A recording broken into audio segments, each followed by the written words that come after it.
G'day, fans, and welcome back to another exciting episode of Fan View. It's Sarah and myself here on a warm Monday night talking about nerdy pop culture stuffs.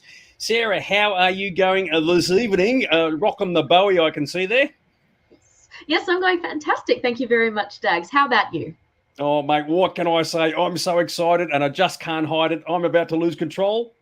And I think I like it. So there you go. Very, very groovy. So tonight we're actually discussing something which is in the heart of a lot of fans going back generations practically. It's the whole cosplay slash costuming revolution. And it's an interesting topic because both Sarah and myself have a bit of a history in this field. You call it, I mean, most people call it cosplay these days. I call it costuming. It's as you said, it's a generational thing. But everybody at one time or another at a fan event would have worn something. And I've known people to wear just very basic outfits, even at like fan club Christmas events and whatever else. At some point, everybody likes to dress up in something. And of course, you and I have done that probably on many, many occasions, covering different generations effectively. So very, very groovy. Look at this. We're actually talking to ourselves. So I don't know who that is. I don't know if it's Aaron or Jeffro or whoever, but you'll have to change back to your own names, guys, because that's just kind of confusing. We're chatting amongst ourselves. Exactly right. Very, very cool. All right, so we're only here for effectively 40 minutes, so we're just going to jump straight into it. And I guess the key thing is that we'd like to cover off is to say, like in your case, because you've only been doing the costuming. I'm still going to say costuming because that's how I go. Because cosplaying is when you're wearing the outfit. Costuming is when you're manufacturing it and wearing it. That's how I sort of see it. So tell us just quickly a bit about your history. We've got some photos to show too, so go for it. Yes, indeed. So I started cosplaying. Well, I call it cosplaying, just as I said, generational. Probably my first convention was 2011, and I dressed up for that in a terrible costume that was thrown together at the last minute. I borrowed it from a friend. It was a Slytherin student costume from Harry Potter, and I wore a robe that a friend's mother had made her for her birthday using a Jedi robe pattern. So it was, and the green that she'd used was lime green, and a bunch of just random clothes I'd found at an op shop that just threw on. So it was a very, very inaccurate costume, but I remember on that day just falling in love with, actually being at conventions and doing it myself. So I've come a long way since there, thankfully. On screen right now is two of my more recent costumes. The one on the right, that's Sarah from Labyrinth. That is my most recent costume. I did that one last year for Comic-Con. And yeah, it's something that I've just been I love doing, and I've been doing it for quite a while now. Very good stuff. For myself, I do actually have a couple of pictures, and I won't put them up just yet. But my costuming history started back in 1984, and mine was a bit of a mixture of buying them and making them, or having parts made, and some parts I made myself. But I mean, I don't do it as much as I used to. So if you can say, like, us old farts like me have sort of bailed out, and people like yourself have come into play. But the key thing is tonight, we're going to be discussing the whole revolution of it all. And I've got to thank, hang on, wrong picture, sorry. I've got to thank Mr. Gavin, who sent through a photograph from the Mercury Cosplay Theatre Group. And we're going to be discussing sort of the costuming revolution, as I said, or as Aaron sent through a picture, the Wizards of Cos, which I've got to say was rather inventful from him. And you can see there's some pictures of yourself and myself, which is a little embarrassing from my perspective, but yes, very, very groovy. And look, even Christy said she's got a few pics of me from Star Wars events. Yes. And for those who are interested, yes, that Imperial Officer uniform is now 24 years old. So 34 years old from 1988. But for those who are interested and who've been watching these shows for a very, very long time, we did cover off a discussion regarding costuming a couple of years ago, and about whether cosplaying had become too serious. And for those who are interested in seeing that discussion, that's from Talk Nerdy to Me. You can find it on YouTube, because I was focusing on the point how things had changed from the days where people used to just wear very, very simple outfits to events, whether it be conventions, fan club meetings, and whatever else, to now it's become a bit of an industry where, things have changed when you go to a pop culture expo, and whether it be Supernova or Oz Comic Con or whichever, and you've got crowds like Spotlight are there selling fabrics and sewing machines and all this sort of business, and the whole thing with contact lenses and electronic companies and all the rest of it. So, because you're relatively new in it, in the past like 11 years or thereabouts, because the expos are now the big place to have your outfits sort of shown off. Has that sort of driven you, for example, into saying, "Oh, this is why I'm doing it, because there's such a big." It's a big opportunity to have your work shown off to thousands upon thousands of people.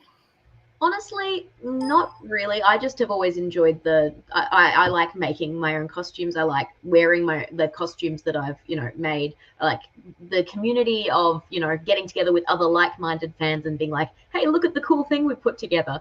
So it's not really something that it's one of those things that it's the done thing these days. If you're cosplaying, basically you have some sort of online presence and ability to interact with other people online as your cosplay persona. And it is something that I remember sort of when it started popping up in about the mid 2010s. That's probably when it really started getting more and more, with big international cosplayers getting huge followings. There was I think it was called Heroes of Cosplay, the TV show, the International Cosplay Championships, all sorts of just amazing things have come out of cosplay. And it is a full industry these days. And, you can't go to any event without seeing at any fan event, you basically will see some cosplay guests, and those are basically cosplayers that have been paid to attend the convention by the convention staff, and often you can get their paid photograph and autograph and things like that, as if they are, one of the actors that is there, which that is very much something that has come up in the last few years. That's a very interesting sort of perspective, and I'm going to touch on a couple of points in a second. Yeah. Gavin has said how cosplay has become too prim and proper, and he doesn't like the rules and regulations, and I'm going to touch on that very, very soon. And Christy has said she agrees with that as well. You've just mentioned about the fact that there are costumes out there who sort of get paid by the event to attend events and conventions, and people want their autographs and all the rest of it. But if they started off as just basic fans who were just wearing costumes, what made them get pushed up the food chain to get this status symbol? What made them more different than, say, anybody else? Good social media presence. Honestly, it's just marketing yourself. It's viewing yourself as a product, and often it will include a lot of, I know some cosplayers that are really heavily into that side of it, and it means your weekends are filled up with photo shoots. You are constantly networking at any event you go to. Often I've known a lot of cosplayers that'll have business cards with their details on it, which often that is actually useful just for interacting and remembering who was who, so you can connect after the event. But that is something that, that's come into play more. So it's kind of gone from something that was just basic, a fan dressing up for themselves essentially, and it's become something that, because we have, the advent of the influencer, that it is something that people are doing more of. And I don't even think it's a conscious change. I think it's something that's just gradually over time got more and more normalized. You brought up a very interesting point. Now, Aaron's written this. It's a bit of like War and Peace here. Cosplay is a great version of free publicity for events, because not everybody wants to pay $100 to have a photo go with. And you are right, and Aaron's right. Every time there's an event coming on, they always show pictures of people in costume, and that's a very, very common thing. And so what you've just said is, you hit the nail on the head, and something particularly interesting there. Thomas has said there are rules to dressing up. He's asked it as a question. The answer is no, there are no rules. I thought the whole idea was to self-create and have fun. So it's interesting you've mentioned about the people with having the social online presence, and that's the reason why they've become popular. But from my perspective, I would say, well, hang on, that's a bit of a cockeyed way of looking at it, because the idea of it's meant to be how the outfit that you're wearing, where you go and look at me, I look fantastic and all the rest of it. But if your success is all based on how you market yourself on the social media side, that means the social media side is actually more important than the outfit they're wearing. So you could actually become famous for wearing something which is pretty ordinary, versus someone who has no online presence but has a fantastic outfit turning up to a Supernova or an Oz Comic Con. That's how I sort of see it, based on how you described it. Look, that does happen from time to time. You will see people that honestly their costumes are they're more basic, but they have that amazing interaction with the fan community. They're able to create that platform for themselves. And look, I honestly, I think both are amazing types of people. Like the cosplayer that, you know, is screen accurate and spends hours and hours obsessing over getting every detail right, but then they really just have the photos for themselves. And then the cosplayer that, you know, they are going online and they're building that platform for themselves, and yeah, really marketing themselves. And honestly, a lot of them are making decent money out of it. So I respect the hustle. So my question to you is Yeah. obvious. So my question to you is an obvious one. Hey, have you done it? Have Done this I content have I stuff?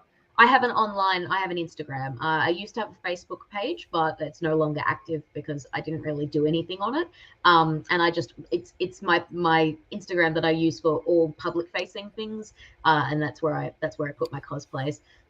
Yeah. Very cool. Now, two things that it's like there's a few comments coming through, and some of them are really interesting actually, because we're dealing with different age groups here, which is and different history for a lot of people as well. So Gavin, who's part of the group that was in the photo of the Mercury cosplay group, said they get me people asking for pics. They're all free because obviously, you know, people love costuming and dressing up and whatever else. Colin has made a point of saying, do you think the seriousness of costuming has taken all the fun out of dressing up? And that's, of course, linking directly into what you said regarding those people who are saying, I've got the online presence, I'm making money out of it, it's now become a business. So for those people, has now the fun come out of it? And it is all about, it's now looking at it from a profitability point of view. Would you see that as being a possible issue? Very jaded. I'm sure there are people out there that still cosplay, but they're sick of it and they don't really enjoy it. And to them, it's a job. But it's one of those things that if you want to be a cosplayer and if you want to do it, you do need to love it to some extent. The joy is part of what, you know, makes you, you know, a good cosplayer. The fact that you seem to be enjoying yourself and having a good time and really embodying the character. That is an important part of the cosplay experience. And honestly, if that's not part of it, then yeah, that's when it gets a little bit strange. So my other follow-up to that is, how often does a person need to create something new? Is it the old thing of like, oh, I wore it at this event, I can't wear it for the next 16 other events because of, you know, it's like, oh, it's like, you know, when a news reporter wears the same outfit, oh, they wore that like 3 weeks ago. So is there an ongoing pressure to say that, oh, every day I've got to produce something brand new just so I can be on top of the crowd, so to speak? Is that a fair assessment? Yeah, look, that is definitely something that I've seen in the community. I don't personally subscribe to that because it takes me a while to make a costume and I don't buy my costumes typically unless I'm going sourcing for screen accuracy. But that's just my personal preference. It's not better or worse than any type. Even if you buy all your costumes, still valid cosplay, still good cosplay. Yeah, so for me, I think I made this. I put my blood, sweat, and tears into it. I put my love into it, many hours of my life, and probably way too much money. So I'm going to wear it until it falls apart, basically, or until I get sick of it. But there are people in the community that they feel like once you've worn a costume once, you have to do a new one. I know that there is, especially in the really like millions of followers verified on Instagram, so the really popular cosplayers, there's really the second any new media comes out, there's the pressure to be the first person to cosplay something. So you are the cosplayer that's associated with that costume. You're the one that when events come up, your picture's the first one on Google Images and things like that. So that is a pressure, and I have heard cosplayers that are more into that side of things. I've heard them talk about it and how it can take some of the love out of it, honestly. It's funny, isn't it? Because in my history, it was always for the enjoyment. Now, from my background, I came from an era pre the internet, pre the social media side, and it was just for the fun and the enjoyment of it. Yeah. And for that reason, it was just like, we love something, we do it because we love it. And what I've noticed in the past, say 10, 15 years is the mindset has changed a lot, where it is a lot more competitive, where owning 4 costumes isn't enough anymore. You've got to get to 20 or 25 or whatever else. And there's a few comments here, and I'm going to pull them up in a second. And that's what I was sort of coming from, where if you've got people who say, oh, I've now become an internet sensation, I've become a bit of a celebrity, the pressure, as you said, is on to say, oh, I've got to keep producing new material all the time because I can't be seen wearing the same thing twice. Yeah. And that then actually is a self-defeating purpose, because the original idea was meant to be a bit of fun. You go to an event because I love this particular movie or TV show. I get dressed as that particular character. I turn up and it's all shits and giggles. And it seems to be that is all now completely reversed. And it's like, no, the pressure is on to produce something different as well as good at the same time, just to keep that internet appearance. And of course, then there's a sustainability part as well. So does that mean for every event, for example, there's 2 major events in this country, Oz Comic Con and Supernova. Does that mean like you got to produce 2 events per year for the next X amount of years? And that doesn't even cover interstate and overseas. So yeah, what do you reckon? Look, there are people that view it that way, that every convention is something new and they're traveling interstate. And and when you look at it that way, it does very much become a job, especially if you're like me. I'm very slow. I make things slowly. I take my time. I wish I could be fast. I have friends that the night before a convention, they'll say, oh, I changed my mind. I decided to make something new. And they rock up in a, perfect, incredible screen accurate costume, and you're just like, why? But that said, there has become, there is this now giant industry of websites where you can buy pretty good costumes for quite a cheap price. That said, then it comes down to the ethics of who's making those clothes, but that's just fast fashion in general. That's a very good point. And I don't know who this person is. DJ Groves made a point of saying, make it yourself versus bought it. What do you reckon? And that is always been the issue. For the most part, out of all the costumers, only a tiny percentage will be able to physically make their own outfits. And the industry now has changed where that if you say, look, I want to buy a costume for this thing, you go online and you'll find it somewhere, right? I mean, it's a known fact that probably close to 99% of the 501st bought their outfits. They didn't make them. They bought them as a kit and they assembled them, right? Nobody has the ability to vac form their own suits in their backyard. It just physically is impossible. But obviously, people have realized, yes, there is an industry for these things. And of course, the highest quality you can get equals cost. And so if you say, look, I want one of these outfits, I physically can't make it. It's not possible, but I can buy one for $2,000. That's the next best thing. Now, the question is, if you're wearing that at an event, obviously there's no problem with it. I guess from where you're coming from, that if you want to become the internet celebrity status professional, obviously you've got to make your own outfits, and that's what probably sets them apart. But I think by and large, people accept the fact that if you're going to buy them because you physically can't make them, there's nothing wrong with that, because the principle behind it, whether you make it or buy it, is you're still doing it for the fun of it, providing that's the real reason why you're doing it. So what are your thoughts? Absolutely. Look, there's no real benefit to making versus buying, except what makes you happy. I personally, I've been on a very long journey of teaching myself to sew. I still say that I can't sew. I still say I don't know what I'm doing, because I have to look up the manual for my sewing machine every time I go to make something. I spend hours looking at tutorials because I don't know what I'm doing, but I'm determined to do it. And so that for me is part of the joy and part of the love of it. But there are people out there that the joy and the love of it for them is having a 100% accurate replica of what was on screen. And for those people, like, why shouldn't they go buy it? And, there's also different levels of buying it. There's, the cheap costume that you got for $50 on AliExpress. And then there's the costume that you spent thousands of dollars sourcing every single screen accurate detail. Like, my partner, Rod, he is an Indiana Jones cosplayer, and he has one of the most accurate gears in the world. He has all 3 outfits for each movie that matter. And those outfits are, they're some of the best in the world. He has shirts with screen lineage. He has, blasters, guns with a base that they were actually once, an actual World War II gun, but made to not work. So it's a prop weapon, but they've been converted into that, and hats that are just absolutely stunning, but they're hundreds of dollars. So there are those people out there that for them, that is the joy of it. That accuracy is super important to them, and looking at their reflection and being like, I look the best I could possibly look. I look the closest to that character that I could look. That's a big part of it for them. And then, there are people that just their budget means that they can't really, get into that high-end cosplaying, and their skill level means that they can't really make things, or they choose not to because, time. And those people, they're just as valid. They're just as much fans. And sometimes they look fantastic. Like, you can sometimes just look at them and be like, even if that was something that was just bought off eBay, that is excellent, and you look excellent. So, yeah.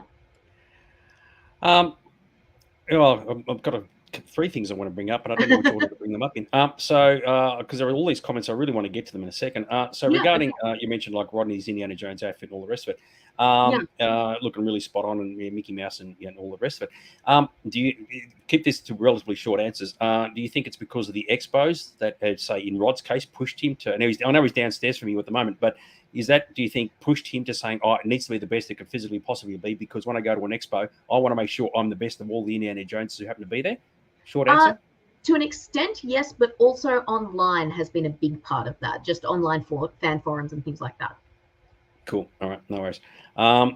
Christie's mentioned the major complaint is that so many people try to nitpick a simple costume and tear the confidence, enjoyment out of it for the wearer.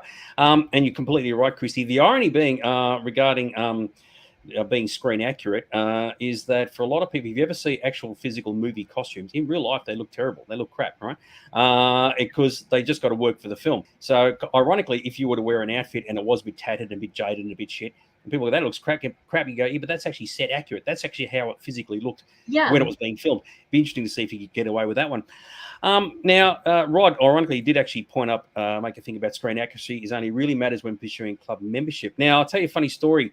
It's a bit of a touchy subject, and I tend to have a bit of an issue about it. But I will give you an example. Now, I did cover this off in one of the episodes that I talked about a couple of years ago, where I was at a particular event, just at a table. A lady who I'd never seen before was wearing a Jedi Knight robes, right? She stood in front of me. I'd never met her before.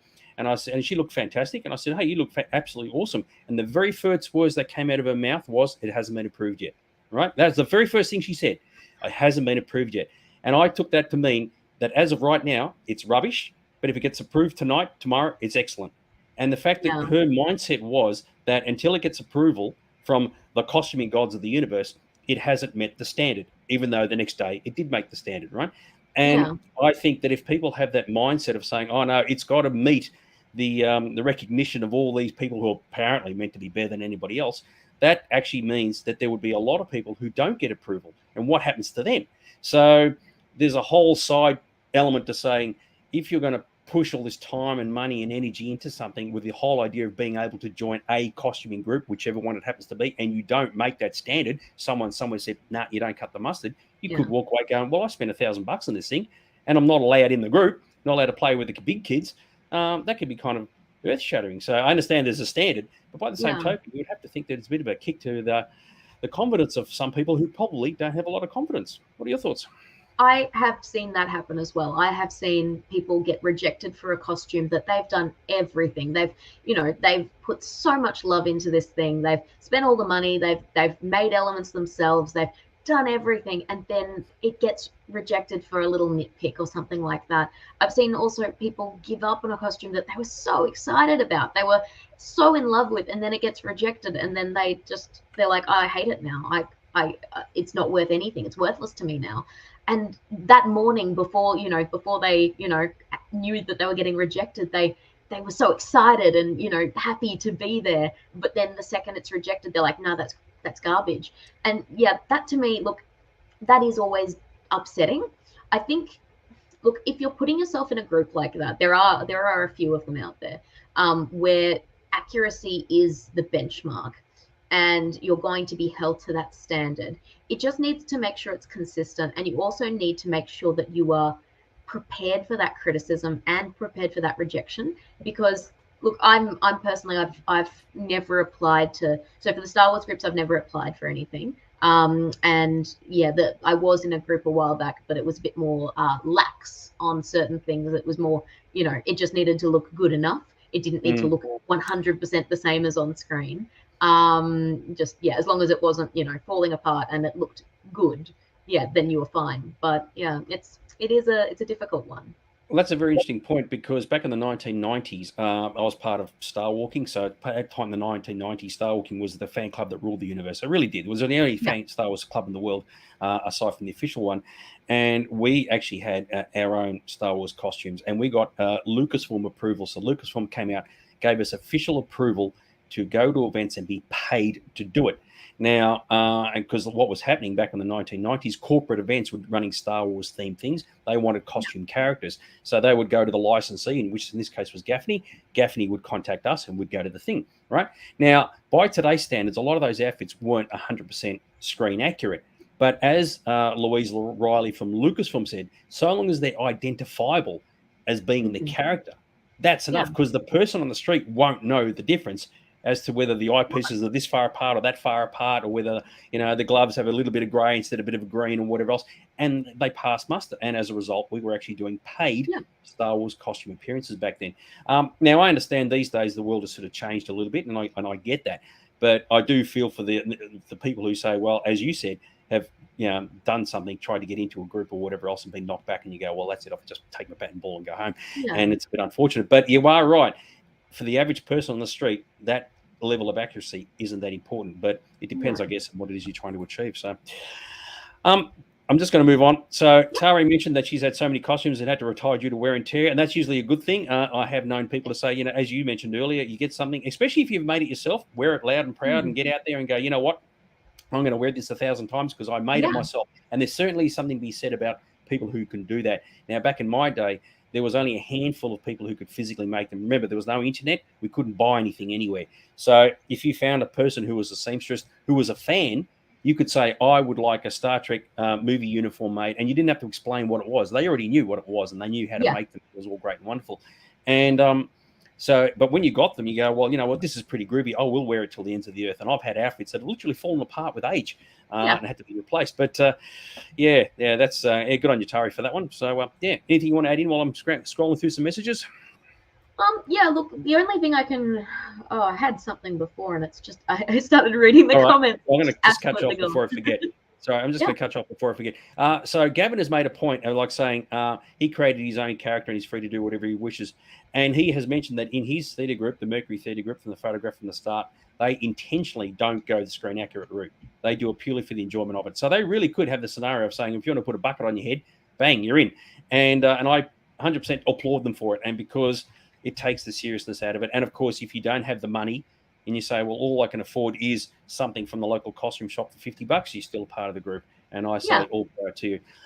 Did you want to bring any of your pictures back up? Because I see you cycling through them. Oh, no, I was just seeing if there was one in there. I forgot to put it in there, unfortunately. That's okay. But, on the topic of own characters, that is that's a completely legitimate form of cosplay as well. And it is, it does take a lot of the pressure off when your costume is something that, if somebody questions it and says, oh, that's not very accurate, you could say, well, it's accurate to me because this is my character, this is my headcanon.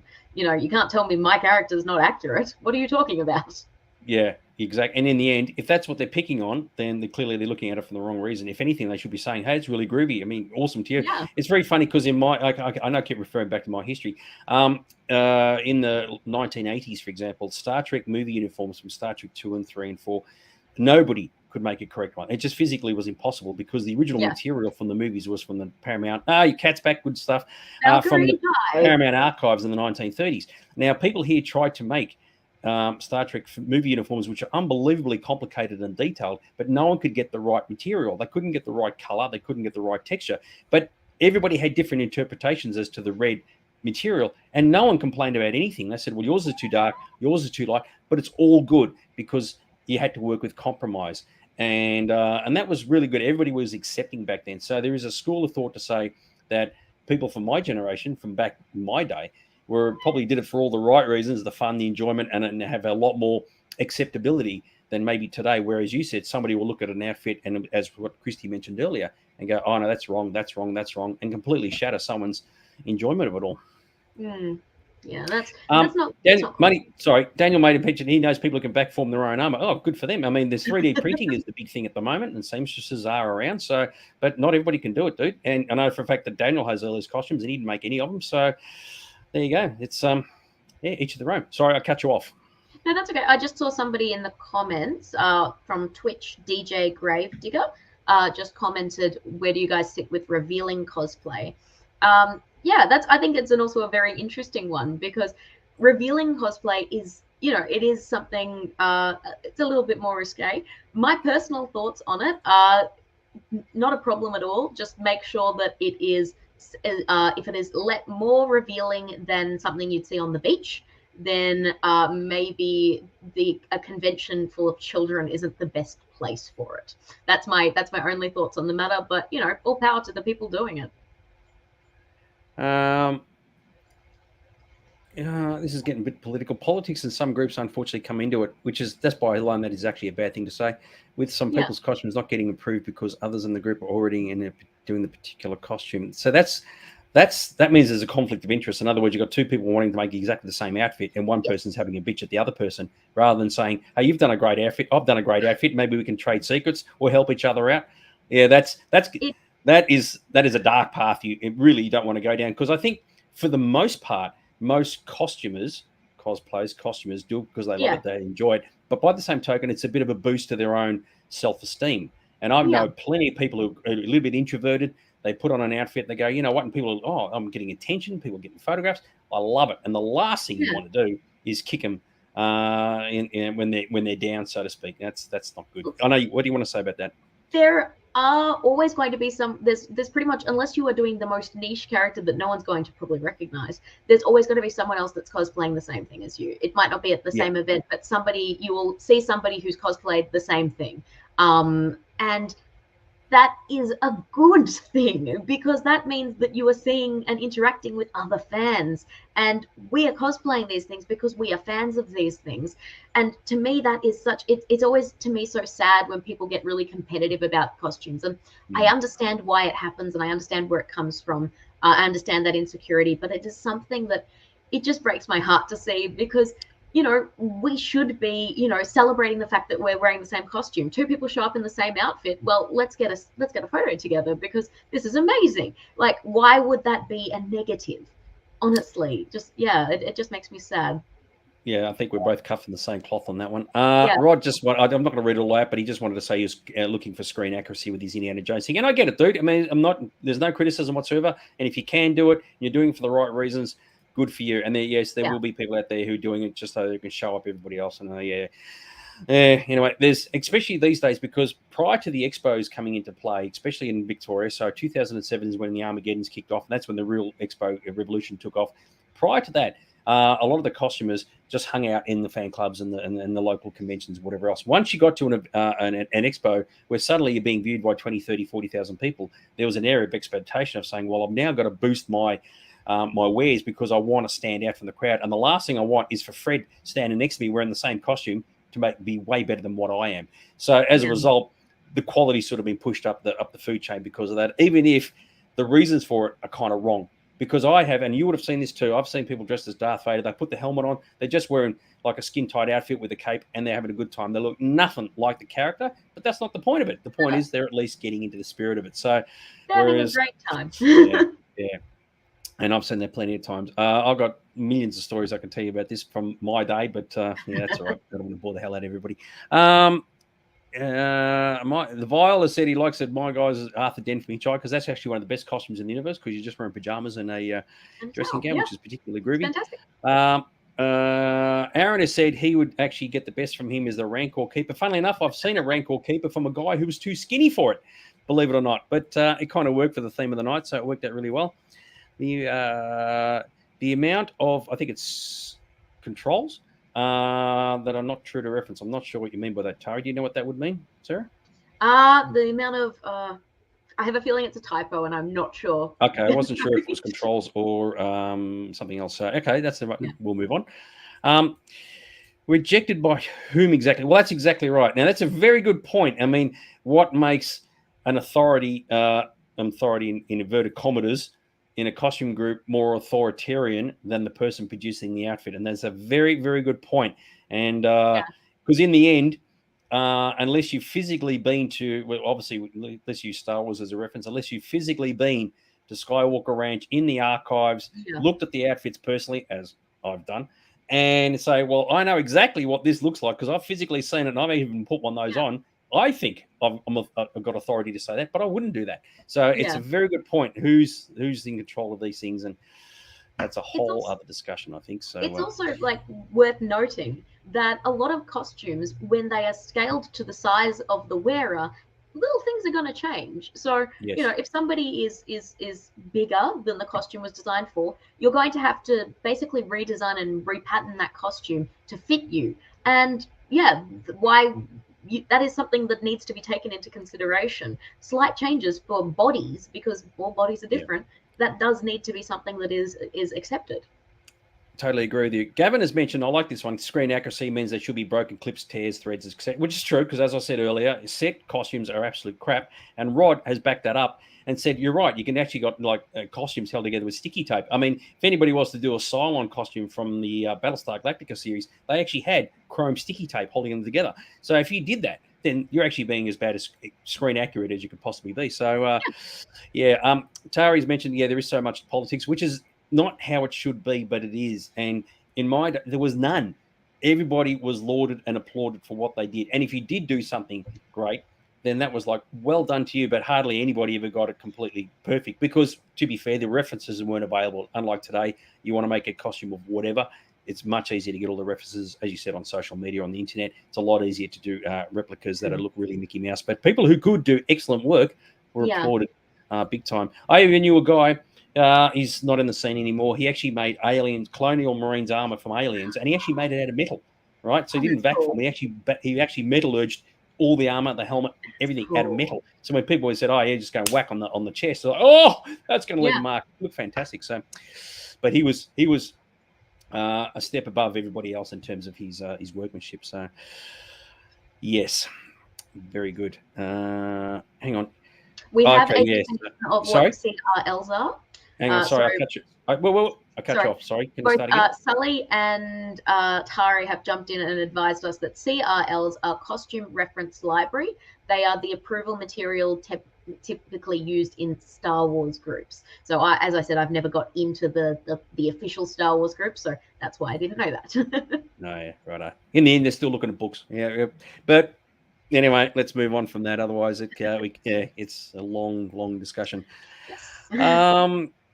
Real life body shapes make sewing so hard. Yeah, exactly right. Well, ultimately, you're making it for yourself, and if you are, then good for you. And the bold body shape thing really shouldn't be an issue at all. You just do what you want and enjoy it, and don't let if in a perfect world, people will just accept it for what it is. And I've seen people wear outfits, and you go, okay, in another time and place, you probably think, oh, okay, you're enjoying it, you're having fun, you're doing it for the right reasons, and yeah, there should be no real reason to criticize. So. Yeah, and that's the reason why she has to retire so many. Oh, it sounds like Tari's still going. I think it's pronounced Tari. Yes, it is Tari. At it, so that's absolutely fine. Excuse me. Here we go. Aaron's asked if you've got a favourite story associated with your costume personality. Ooh. Okay, so for this one, I'll get you to keep it relatively short. So, but yeah, you got a picture you want me to bring up? This one short. I do have an image for that one. This one, I was cosplaying Clara from Doctor Who. Now, if you've seen it, I have a facial resemblance to Jenna Coleman, who plays the character, which means that a lot of people were very impressed with this costume. It's just unfortunately a genetic advantage I have. Oh, darn. Anyway, I was walking around the convention in this outfit, having a lovely day, and somebody started chatting to me, and they really wanted me to like their photo on Instagram and like this page on Instagram. And I was like, yeah, sure, I'm happy to do that. That's not a problem. And at the end of this interaction, after I'd liked it, they said, you liking it, it's going to change everything for us. It's such a big deal for us. I thought you'd have an English accent. And I realized that she thought, because this actress was at the convention I was at, she thought I was the actress. And it was just so awkward. We'd been talking for about 10 minutes, and I did not know how to break to her that I'm not Jenna Coleman. I'm really sorry. I'm just a girl from Australia, and I don't have any pull over anything. So I'm sorry about that. So yeah. No, well done. We're starting to run out of time, but there's all these questions coming through. I think we feel obligated to answer them. DJ's asked, ever regretted one? I got an answer for that one. Is there anything you want to say? Look, it is. I don't really want to get into the J.K. Rowling topic because I have a lot of thoughts, and I will be. We're talking about costuming, not the person. Yes. So that particular thing. Look, there are always going to be things that people regret in cosplay. Personally, I don't regret the costumes I've done. I did those characters in a time before I knew certain things. But yeah, look, honestly, it is something that I think everyone just has to have their own personal thing on and decide what best for them. So it's just a personal question. Dax, what were you going to say? Yeah, I wore an outfit once that I made myself, and because it was made out of cardboard, I created a headpiece with a movable jaw, and I went on stage. The idea being I would talk and I'd be like a robot character, and unbeknownst to me, because I'd never seen Hitchhikers, everybody thought it was a takeoff of Marvin the Paranoid Android, and everybody laughed at me, and it was just like it was one of the most humiliating moments of my time. I got over it eventually, but yeah, at the time I was thinking, why is everybody laughing at me? And of course, I didn't put two and two together, and I actually thought I was being very clever having an articulated jaw, but anyway, not to worry. And probably one of the last questions: do you find a big difference between cosplay a character in a mask? There's a lot of people would say that. A lot of people say that when they've got helmets, they can't be seen. They become someone completely different, which is a good thing. I don't know if you wear a lot of masked outfits or helmeted outfits, but you got an answer to that? Look, I don't have a answer on that really, because the closest I've done to a masked costume was doing a costume with like tiny little superhero masks, like the ones just around the eyes, but you can still see the face. So not really. The only really difference I could say is when I cosplay a male character versus cosplaying a female character, I do notice a bit of difference in how people interact with me and how I perform it. So that's probably the best I could say for that one. Yeah, cool. Gavin's asked me if I still have the outfit, and obviously now I got rid of the head straight away. But the rest of the body I did have. Obviously, I don't have this stuff anymore. I've got a couple of pictures I'll show right at the very end. I might as well chuck in my 5 cents worth. Yes, and there was something I was going to ask you, and I completely forgot what it was. So, Okay. all right, okay. Just quickly, I mean, Aaron saw a couple of my pictures that are on my website, and he decided to make magazine covers out of them. So, these are all from the 80s, obviously. So, the one on the left, I've got another picture of that I'll show you in a sec. I did create all this myself. And the horns on the helmet are actual cow horns. Obviously, I didn't make them. They were attached on the helmet that a friend of mine helped make. And this character here was actually based on an action figure that I wore at a costuming party, and I ended up winning second prize. So there you go. And for those who are interested, I am actually an award-winning costumer because I have actually won awards both at normal science fiction conventions as well as national media sci-fi conventions, which a lot of people will have no idea what the hell that is. Other pictures I've got now, these are ones that were either bought or made. So the Imperial Officer uniform was made in 1988, and I still have that. And a lot of people say it's the wrong color. At the time, I knew that, but we ended up with grey ones instead of field green, so it's the way it goes. The Batman outfit I don't have anymore because that was actually custom made for me, but by Spankin, who a few people know. But that all deteriorated with age, which has been unfortunate. And on this side here, I had to do my own Batman toga, which I thought was kind of groovy.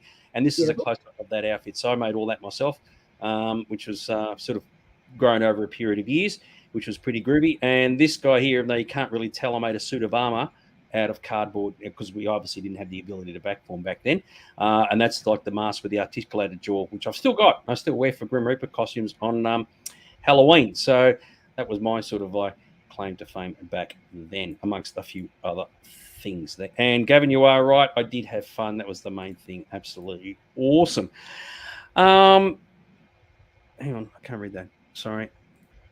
I've only had walking moments just up thinking, and then someone do it.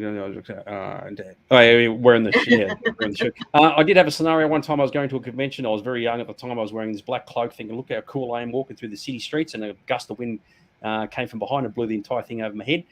That's the moment I've ever had. So there you go. The Imperial Offset, and I've still got it. So as I said, it's 34 years old now. So from 1988, that's 34, isn't it? So.